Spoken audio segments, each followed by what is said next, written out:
Mr. Gross, welcome to the program. Hello. Hello.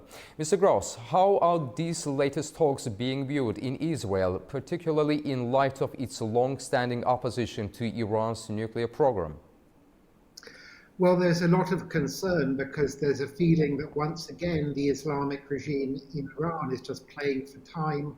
They'll out-negotiate the Americans. They'll maybe sign some kind of partial agreement that will simply offset by a short time their nuclear program. And from Israel's point of view, the regime in Tehran having a nuclear arsenal is an existential threat. It's a bigger threat to Israel than to other countries because Israel is so small. A single small strike by any nuclear power, Iran or anywhere else, it's not clear that Israel will survive such a strike. So Israel is disappointed, I think, a little bit in that Donald Trump, on the one hand, he's been quite firm in saying that the Americans will not allow the Islamic regime to have a nuclear weapon.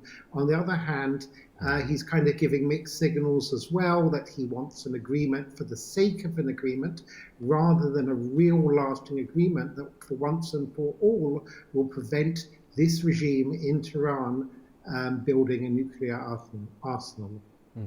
So with shifting global alliances and increased Russian and Chinese involvement in Middle Eastern affairs, how might external powers shape or complicate the outcome of these talks?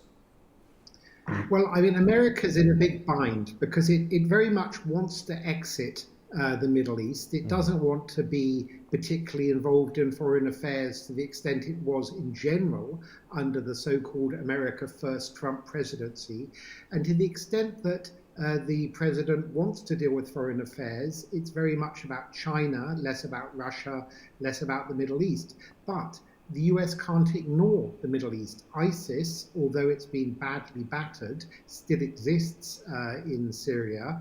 And the Iranian regime has not necessarily finished with America. From the regime's point of view, they still chant death to America, down to America every Friday. And they see themselves as a kind of on a historic battle against the West. So the West may want to ignore this radical regime, but the regime won't let it.